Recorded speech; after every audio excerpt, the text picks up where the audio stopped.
In Alaska during the 1970s, there was a man who lived a double life.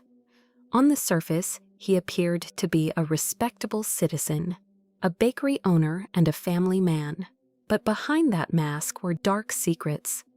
Among the cold forests and empty streets, one young woman found herself in a situation that could have ended in tragedy. This is a story about fear, courage, and determination. You're watching Nexiya, and this is the story of the woman who managed to escape. Cindy Paulson was 17 years old. She was an ordinary girl from Anchorage, Alaska, cheerful and hopeful, yet forced to grow up far too quickly. Life was difficult: problems at home, lack of money, work as a dancer in clubs, and occasional jobs just to survive.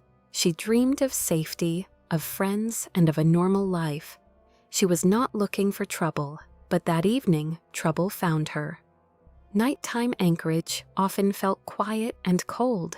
Street lights reflected in puddles, while the wind carried the smell of gasoline mixed with salty ocean air. The streets were nearly empty when a car appeared beside her. Behind the wheel sat a tall, thin man wearing large glasses. He spoke with a slight stutter and smiled shyly. His name was Robert Hansen, and no one would have believed that behind those glasses hid one of the most brutal serial killers in American history. He offered Cindy money for a ride, and she agreed. The door closed, and moments later, handcuffs tightened around her wrists, while a gun was pointed directly at her. Fear rushed through her body as her heart began to pound uncontrollably. She immediately understood that this was not coincidence and not simply a bad client. This was deadly danger. They arrived at his house, which looked completely ordinary from the outside, like thousands of suburban homes across America. Inside, however, the basement was filled with disturbing trophies: deer heads, moose antlers, animal skins, hunting knives, and old rifles. Cindy realized she was not the victim of a random crime. She had become prey. He kept her restrained in handcuffs, forcing her to endure hours that felt endless.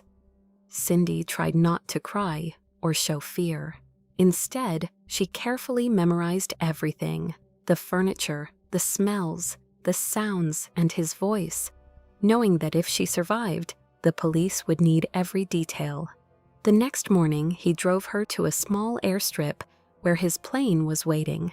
He intended to fly her deep into the wilderness, far from civilization. Cindy understood that if he got her into the air, no one would ever find her. At that moment, she made a decision. Barefoot and still in handcuffs, she suddenly ran from the car, screaming and waving her hands, not knowing whether anyone would hear her. Her lungs burned and sharp stones cut into her feet, but fear and the instinct to survive forced her forward. Then a passing car appeared. The driver stopped, saw the terrified girl, and saved her life. Her escape became the turning point in the investigation. Thanks to Cindy's testimony, police obtained their first concrete information about Hansen: descriptions of his car, his house, his airplane, his appearance, and his voice. She had also left her sneakers inside his vehicle, which later became crucial evidence linking him to the disappearances of other women. But who was Robert Hansen really? On the outside, he appeared to be a typical citizen: a bakery owner, a devoted husband, and a father. Everyone in town knew him as quiet, polite, and hardworking. He joked with customers, smiled often, and was always willing to help. All of it carefully concealed his true nature. Hansen was born in 1939 in Iowa. His childhood was difficult. He was bullied, struggled with a stutter, suffered from severe acne, and often felt rejected by others. Over time, that resentment transformed into a desire for control, a need to dominate and dictate the lives of other people. Journalists would later give him the nickname the Butcher Baker. After moving to Alaska, Hansen found what seemed like the perfect environment. Endless forests, mountains, and remote wilderness areas where victims could disappear forever. His method was horrifyingly systematic. He selected victims carefully, usually young women with limited family connections, dancers, and women working in nightlife environments. He offered rides, promised money or work, and then transported them to isolated locations where he could maintain complete control over them. What followed was even more disturbing. He would take them deep into remote forests, sometimes miles away from civilization, release them into the wilderness, and hunt them like animals, often armed with a rifle. Some women did not survive. Others he kept imprisoned in his basement for repeated assaults. He collected trophies, jewelry, personal belongings, and sometimes photographs of his victims. This continued for more than a decade. At least 17 women lost their lives because of him, and some victims remain unidentified to this day. Hansen even kept a map marking burial locations, which police later discovered inside his home. Without Cindy's testimony, investigators might never have connected the pieces of this terrifying case.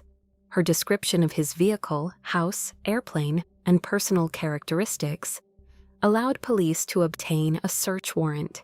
Inside, they discovered victims' belongings, trophies, weapons, and the burial map. Hansen was arrested. At first, he admitted to only a few crimes, but later confessed involvement in 17 murders. The court sentenced him to 461 years in prison without the possibility of parole. He died in prison in 2014 at the age of 75. And Cindy? She continued her life without fame or public attention.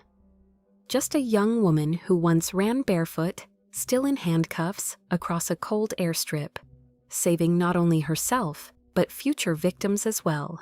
She became proof that one person can change the course of history, even when the odds seem impossible.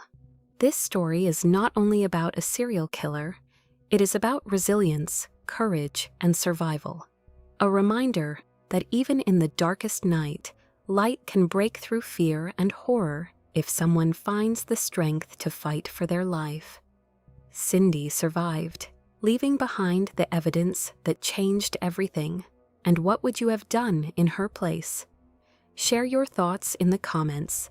This was Nexiya. See you in the next story.